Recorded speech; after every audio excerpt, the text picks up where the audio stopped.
أعوذ بالله من الشيطان الرجيم. بسم الله الرحمن الرحيم.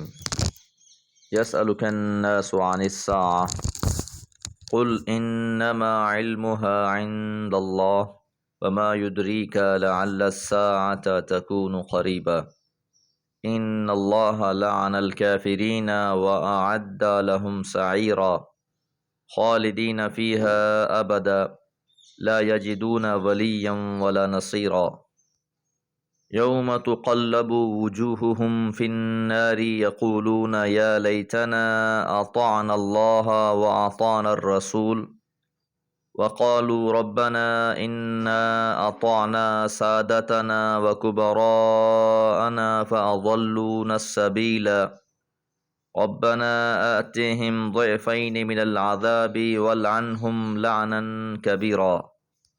سورہ احزاب آیات 63 سے 68۔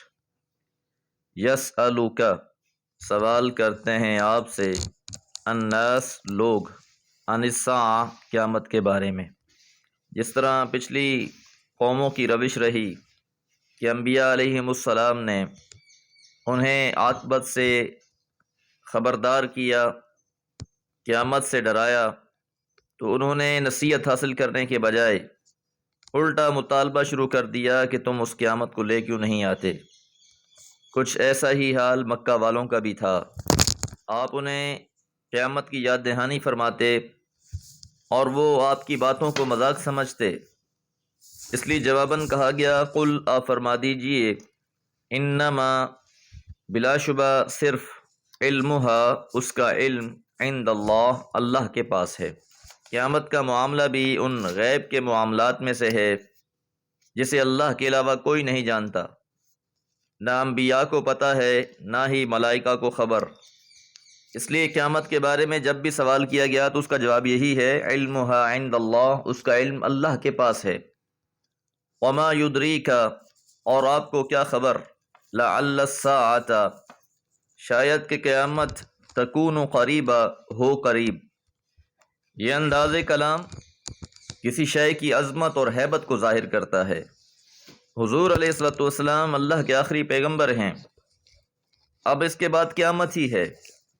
آپ کے اور قیامت کے درمیان میں کسی اور پیغمبر نے نہیں آنا ہے۔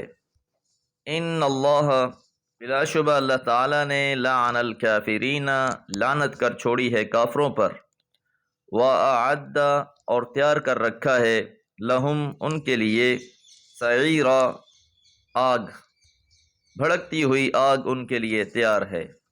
تو یہ جو دنیا میں مذاق اڑا رہے ہیں، اس کو تسلیم کرنے کے لیے تیار نہیں ہیں، وہ یہ کان کھول کر سن لیں کہ اللہ نے ان پر لعنت کر دی ہے، اللہ کی رحمت سے محروم کر دیے گئے ہیں، اور ان کا ٹھکانہ دوزخ ہے۔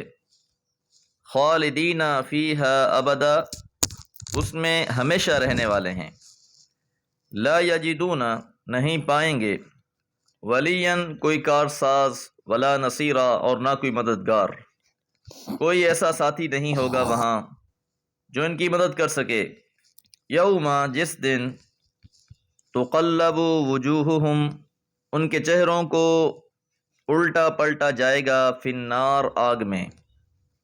تقلب کے معنی الٹنے پلٹنے کے، گوشت کو آگ میں بھونتے وقت کبھی ایک جانب سے بھونا جاتا ہے کبھی دوسری جانب سے۔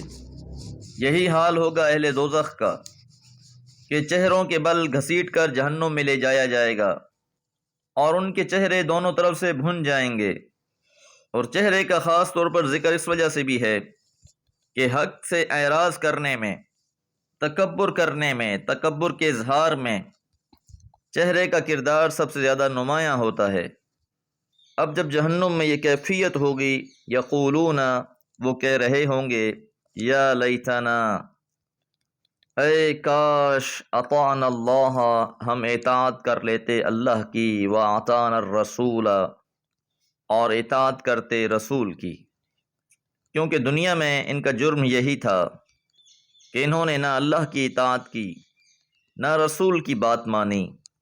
اب اسی جرم میں انہیں یہ سزا دی جا رہی ہے، تو وہاں یہ تمنا کریں گے کہ کاش زندگی میں ہم اللہ کی بندگی کر لیتے، اللہ کی اطاعت کر لیتے، اس کے احکامات کو مان لیتے، رسول کی اطاعت کر لیتے، ان کا کہا مان لیتے۔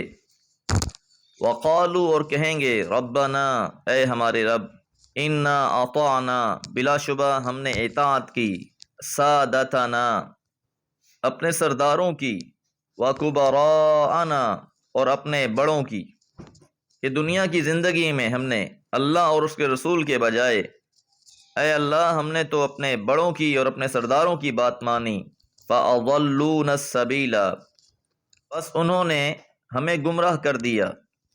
تو دو لفظ استعمال ہوئے ہیں، سادتنا و کبراءنا۔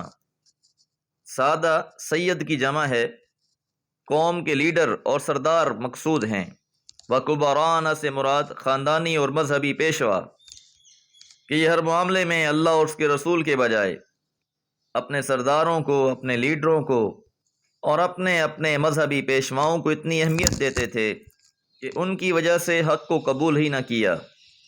اس لیے ایک قانون ہمیشہ یاد رکھیں، حضور علیہ الصلوۃ والسلام کا فرمان ہے، لا طاعۃ لمخلوق فی معصیۃ الخالق، کسی بھی مخلوق کی اطاعت نہیں کی جا سکتی جہاں خالق کی نافرمانی ہو رہی ہو۔ تو اللہ اور اس کے رسول کے مقابلے میں کسی کی کوئی حیثیت نہیں ہے۔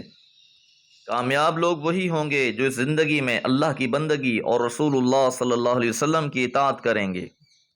اب یہ اللہ کے سامنے اپنا عذر پیش کرنے کے لیے یہ بات کہہ رہے ہیں کہ اللہ ہم نے اپنے بڑوں کی اور اپنے سرداروں کی بات مانی، ربنا، اے ہمارے رب، آتیہم ضعفین من العذاب، اے اللہ انہیں دگنا عذاب دے، کہ ان کی وجہ سے ہم گمراہ ہوئے، تو ایک تو ان کو ان کی اپنی گمراہی کا عذاب ملنا چاہیے، دوسرا ہماری گمراہی کا سبب بھی یہی ہیں، لہٰذا ان کو دگنا عذاب ملنا چاہیے۔ تو دنیا میں جن سے محبتیں تھیں، جن کی اتباع کی گئی، جن کے پیچھے حق سے منہ موڑے رکھا، اب انہی کے لیے اللہ سے یہ دعا کی جا رہی ہے کہ مالک ان کو دگنا عذاب دے۔ اور سورہ عذاب میں ہم یہ پڑھ چکے ہیں، لِكُلٍّ ضِعْف، کہ ہر ایک کے لیے دگنا ہوگا، اور ساتھ وہ یہ بھی کہیں گے، وَلْعَنْهُمْ لَعْنًا كَبِيرًا، اور ان پر بہت بھاری لعنت کر، کہ انہیں اپنی رحمت سے پکا پکا محروم کر دے۔ اللہ تعالیٰ نے ہر آدمی کو حق اور باطل میں امتیاز کرنے کے لیے عقل عطا فرمایا ہے، اس لیے ہر شخص کا یہ فرض ہے کہ وہ قرآن اور سنت کی کسوٹی پر اپنے آپ کو پرکھے۔ اگر اس کے عقائد، اعمال، افعال، کردار قرآن اور سنت کے مطابق ہے، پھر تو خوش بختی ہے، اور اگر اللہ اور رسول کی راہ چھوڑ کر خود ساختہ راہیں اختیار کی ہوئی ہیں تو یاد رہے آخرت میں کوئی کسی کے کام نہیں آئے گا۔ دعا ہے اللہ تعالیٰ قرآن و سنت پر عمل کی توفیق عطا فرمائے۔ وما علیہ الا البلاغ۔